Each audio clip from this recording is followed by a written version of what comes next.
विनय शंकर तिवारी जी हमारे साथ हैं, जो आए हैं श्रद्धा सुमन अर्पित करने नेताजी को। जी, हम लोग आज यहाँ पे सैफई में आदरणीय स्वर्गीय मुलायम सिंह यादव जी को अपना श्रद्धा सुमन अर्पित करने आए हैं। मुलायम सिंह जी इस सैफई से निकलकर पूरे देश के स्तर पे किसानों को और नौजवानों को, समाजवादियों को इकट्ठा करने का काम किया और आज लोगों को लड़ने की एक नई ताकत दी और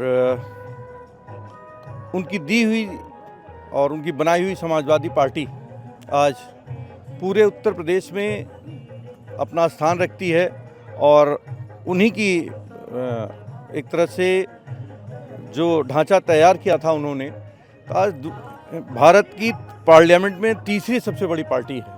विनय जी, एक सवाल है कि आपके पिताजी स्वर्गीय हरिशंकर तिवारी जी से भी उनके बहुत मधुर संबंध रहे, आप भी छात्र राजनीति में उनसे जुड़े रहे, क्या देखते हैं नेताजी के व्यक्तित्व में आप?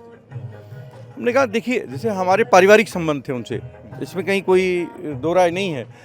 और नेताजी एक ऐसे व्यक्ति थे कि जो निचली पायदान के लोग थे उनको कैसे ऊपर समाज में स्थान दिया जाए, इसके लिए सर उन्होंने प्रयास किया। किसानों के लिए खासकर उनका प्रयास बहुत सराहनीय रहा, मजदूरों के लिए रहा और छात्रों के लिए। हम लोग एक बारी की घटना है, लखनऊ विश्वविद्यालय में उस समय उनका क्रांति रथ चल रहा था और सब लड़के लोग अनशन किए हुए थे, हॉस्टल खाली कराए जा रहे थे।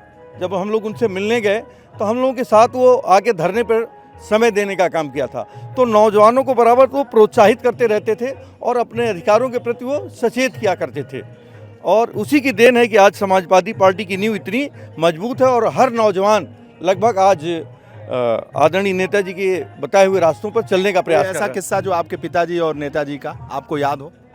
अब चूंकि दोनों लोग, हम लोगों के समय में एक ऐसा ये था कि जब आदरणीय अखिलेश यादव जी पहली बार चुनाव लड़ रहे थे, उस समय पिताजी हमारे मंत्री थे और जब वो मंत्री थे तो यहाँ पे चुनाव हो रहा था, पहला चुनाव था और लोकतांत्रिक कांग्रेस से भी कुछ लोगों ने खड़ा किया था। तो हमें याद है, हालांकि उन्होंने कहा, नेताजी आए थे मिलने, तो उन्होंने कहा कि आप अपने बेटे के खिलाफ चुनाव प्रचार करेंगे। तो उनका ऐसा कैसे आपने संभव सोच लिया कि हम कहें आपके खिलाफ कोई बात हो सकती, बेटे के खिलाफ कोई बात नहीं हो सकती है।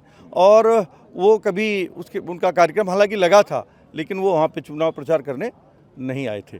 नहीं गए। हरिशंकर तिवारी जी नहीं गए, अखिलेश यादव जी के खिलाफ चुनाव प्रचार करने नहीं गए थे। बल्कि उनके समर्थन में उन्होंने कहा कि वो जिस तरह से हमारे बाकी लड़के हैं उसी तरह से वो भी हमारे बच्चे की तरह हैं, तो हम उनके खिलाफ प्रचार नहीं कर सकते हैं। हाँ, तो नेताजी बैठे रहे और काफ़ी देर तक बैठे रहे, हमें याद है। और लोगों ने नाश्ता, साथ ही साथ नाश्ता किया और फिर वहाँ से नेताजी कन्नौज चले आए थे। जी, ये रिश्ता रहा है आपका परिवार का? हमारे और उनके परिवार का ये रिश्ता रहा है। और एक बारी हम लोग आए थे काफ़ी पहले, जब वो रक्षा मंत्री बने थे तो उनको बधाई देने आए थे। तब इटावा में नेताजी रहा करते थे, तो उस समय बैठने की व्यवस्था सबको, चूँकि नेताजी सबके साथ ज़मीन पे ही बैठते थे, तो हम लोगों के लिए कुर्सी अलग से लगवाई। तो हमने कहा नहीं ये ठीक है, कहा नहीं तुम आप लोग बाहर से आए हो इसलिए ये उचित नहीं है। तो अलग से उन्होंने हम लोग को स्थान दिया, फिर नाश्ता कराया, साथ साथ बैठे रहे और जब तक हम लोग रहे तब तक अलग से हम लोगों को कमरे में ले जाके बात करके, नाश्ता करा के, तब छोड़ने के बाद तब फिर लोगों से बात किया। कुर्सी लगाने के पीछे आप लोग ब्राह्मण थे, ब्राह्मणों को सम्मान देने का तो नहीं? ये था मेहमान बाहर से हम आए हैं, हम इटावा जिले से नहीं हैं, हम बाहर से हैं और बाकी जो लोग थे यहाँ स्थानीय स्तर पे थे। तो उनका जो मेहमान आता है तो हमने कहा नहीं, हम आप भी आपके परिवार के सदस्य हैं। तो उनका नहीं, ऐसा हर बार उसके बाद भी आप दूर से आए हो, यहाँ से नहीं आए हो, मिलने आए हो, तो इसलिए ये उचित नहीं है। हाँ, तो उन्होंने कुर्सी लगा के हम लोग को बैठाया, नाश्ता कराया, अपने साथ भी नाश्ता किए, हम लोग के साथ उन्होंने नाश्ता किया। उस समय गणेश शंकर पांडे जी थे, हम थे, दो लोग थे, आए थे, मिलने आए थे। वो उनको बधाई देने के लिए आए थे, चूँकि रक्षा मंत्री हो गए थे, तो उसी संदर्भ में हम लोग मिलने आए थे। इसीलिए चिल्लू पार से चलकर सैफई पहुँच गए? हाँ, मैडम हमारा इस तरह का रिश्ता था कि चिल्लू पार से, और हम जब भी रहता है लगभग आते भी रहते हैं। बहुत बहुत धन्यवाद आपने।